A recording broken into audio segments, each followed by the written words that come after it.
코너에 몰린 문재인 정권, 미쳐버린 건가? 또다시 묵시적 이유로 박 대통령 25년 구형. 8월 24일 박 대통령 2심 결심 공판이 있었습니다. 김경수 경남지사 구속영장은 직접적인 증거가 없다고 기각하면서 역시나 예상대로 우파 유죄, 좌파 무죄 원칙에 따라 그저 박상진, 박원호 진술을 근거로 박 대통령에게 또다시 묵시적 청탁을 내세우며 25년 구형과 벌금 200억을 선고했습니다. 재판부는 대기업 총수들과 단독 면담이라는 은밀한 방법을 통해 삼성, 롯데그룹으로부터 150억 원이 넘는 뇌물을 수수하였고 SK그룹에 대하여는 89억 원을 뇌물로 요구하였다라고 밝혔는데요. 이 부분에서 반드시 짚고 넘어가야 할 부분은 박 대통령이 단 한 푼도 사사로이 돈을 받았다는 걸 증명하지 못해서 추징금을 단 1원도 책정 못하면서 벌금은 어떤 근거로 200억 원을 책정했는가 여부입니다. 받은 이익이 없는 뇌물죄가 과연 성립이 가능한가? 청탁을 했다고 하는데 삼성 이재용 부회장이 박 대통령에게 무엇을 주면서 청탁을 했다는 것인가? 기업으로부터 기부받은 돈은 고스란히 공익재단에 남아있고 최순실한테 주었다는 말의 소유권은 엄연히 삼성 것인데 도대체 박 대통령이 이재용과 무엇을 주고받으며 묵시적인 청탁을 하였다는 것인지 납득하기도 이해하기도 힘든 구린내가 진동하는 판결 내용입니다. 재판부는 롯데그룹 신동빈 회장이 재판에 출석하여 박 대통령에게 청탁이 없었다고 진술했음에도 이런 진술은 그냥 무시했습니다. 어떻게든 죄를 만들어야 하기에 애매모호하고도 매우 추상적인 묵시적 청탁이라는 신종 법률 용어를 생산해낸 것입니다. 특히 재판부는 이 사건으로 말미암아 대통령이 탄핵됐고 국민과 사회가 입은 고통의 크기는 헤아리기 어렵다. 그럼에도 피고인은 반성하는 모습을 보이지 않았고 정당한 이유 없이 재판에 출석하지 않아 국정농단의 실체적 진실이 밝혀지길 바라는 마지막 국민의 열망도 저버렸다며 엄정한 처벌이 불가피하다고 밝혔는데요. 재판부에게 물어보죠. 반성하는 모습 보이면 얼마나 형량을 줄여줄 건데요? 이건 대놓고 박 대통령을 완전 잡범 취급하고 있는 겁니다. 재판부 당신들 같으면 죄 없다고 생각하는데 형량 좀 줄여보려고 없는 죄를 시인하겠습니까? 이런 쌍팔년도 훈계식 재판이야말로 사라져야 할 적폐인 거죠. 재판부는 도덕 선생이 아닙니다. 선고 뒤 일부 방청객은 이게 재판냐, 헌법 질서가 어디 있냐, 자유, 평등, 정의 다 어디로 갔느냐고 재판부의 소리를 지르며 항의하기도 했습니다. 이번 2심 재판에서도 참 재밌는 것은 우파와 좌파에게 적용하는 사법부의 법집행 잣대가 일관성과 형평성 따위는 찾아보기 힘들었다라는 점인데요. 최소 공정하고 공평하려는 노력이나 의지 또한 전혀 보이지 않았을 만큼 현재 좌경화되다시피 한 사법 시스템이 개탄스럽습니다. 나라의 TV는 그동안 고영주 전 이사장이 문재인은 공산주의자가 아니다라고 해서 이에 발끈한 문재인과 측근들이 명예훼손으로 고소한 줄 알았습니다. 그런데 알고 보니 고영주 전 이사장이 문재인은 공산주의자라고 해서 고발을 당했다라고요. 8월 23일 서울중앙지법 형사 11 단독 김경진 판사는 피고인이 문재인을 악의적으로 모함하거나 모멸감을 주려는 의도는 보이지 않고 명예훼손의 고의도 인정할 수 없다며 고영주 전 이사장에게 무죄를 선고했습니다. 이에 검찰은 발끈하며 표현의 한계 벗어난 악의적 발언이라며 항소할 것이라고 밝혔는데요. 2012년 대선 기간 박근혜 대통령을 대상으로 출산 그림을 그린 홍성담 화백을 수사 의뢰한 사건에 대해 검찰은 2013년 3월 18일 무혐의 처분 결정을 했습니다. 누가 봐도 여자에게 성적 수치심을 불러일으키기 충분한 그림임에도 불구하고 이런 악의적인 의도가 다분한 행위에 대해서는 무혐의 처분을 하면서 단지 공산주의자 발언을 문제 삼고 있는 검찰의 두 얼굴.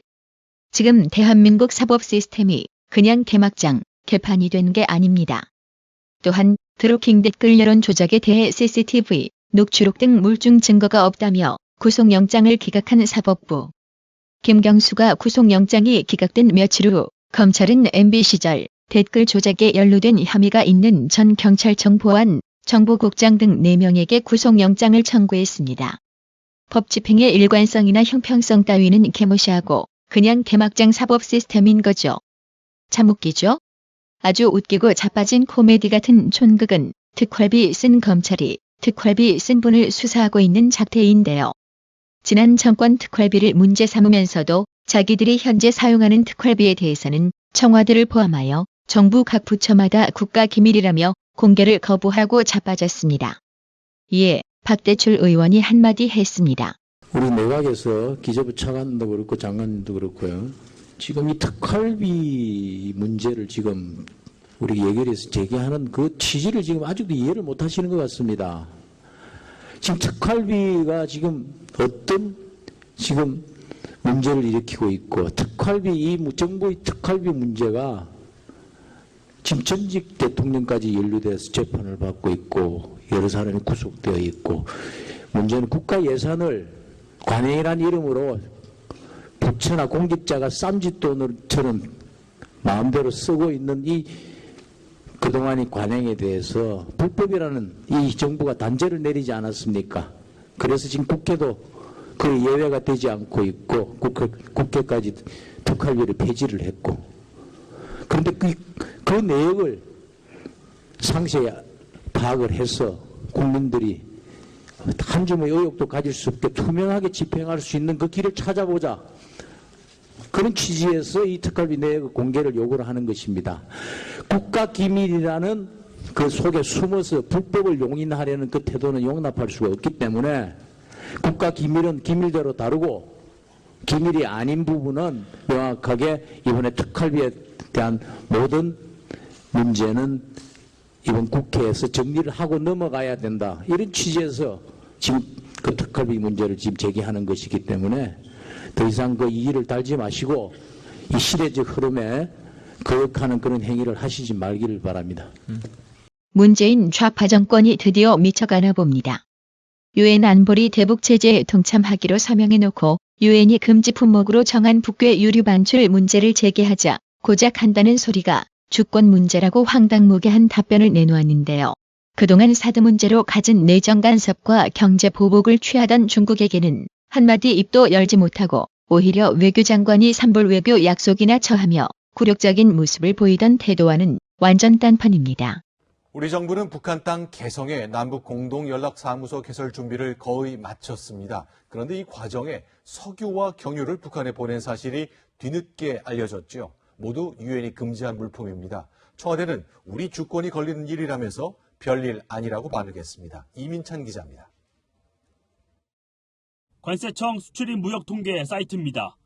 남북 북미 정상회담이 잇따라 열린 직후인 지난 6월과 7월 사이 석유와 경질유 등이 80톤 넘게 북한으로 반출됐다고 기록돼 있습니다. 1억 원 상당에 달합니다.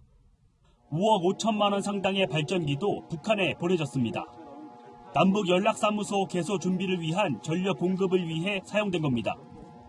유류는 유엔 안보리 2397호는 물론 미국의 독자 제재 위반 대상으로 북한 반입 금지 품목입니다.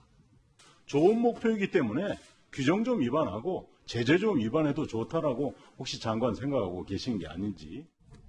청와대는 별게 아니라는 반응입니다. 김의겸 청와대 대변인은 큰 물줄기가 도도하게 흘러가고 있는데 제재 논란은 큰 걸림돌이 된다고 생각하지 않는다고 밝혔습니다. 그러면서 대북 제재 논란을 작은 문제라고 했습니다. 또 다른 정부 관계자는 남북사무소는 주권의 문제라며 왜 일일이 미국의 허락을 받아야 하느냐고 반문했습니다. 미국과 유엔이 제재 예외 인정 답변을 주지 않는 상황에서 정부는 이번 달 개소를 추진 중입니다. 채널A 뉴스 이민찬입니다. 이에 온라인 누리꾼들은 그렇게 주권 운운하는 새끼들이 사드 가지고 지랄 발광을 떨면서 우리나라를 위협한 중국에겐 찍소리도 못했냐며 국민이 허락한 적 없는데 자기 마음대로 하는 게 주권인가? 공동의 적을 상대로 동맹에 발맞추지는 못할 망정 이간질하고 뒤로 딴짓하는 게 주권인가? 그렇게 생각했다면 좀 더 당당하게 하지 왜 몰래 하고 그랬나? 생각하는 사고가 추잡하고 갈수록 대책 없는 사람이네요. 이런 말까지 나오는 거 보면 궁지에 몰리긴 했나 보군요라며 상토했습니다. 문재인이 태풍 솔릭과 맞서기 위해 칼을 뽑았다고 합니다.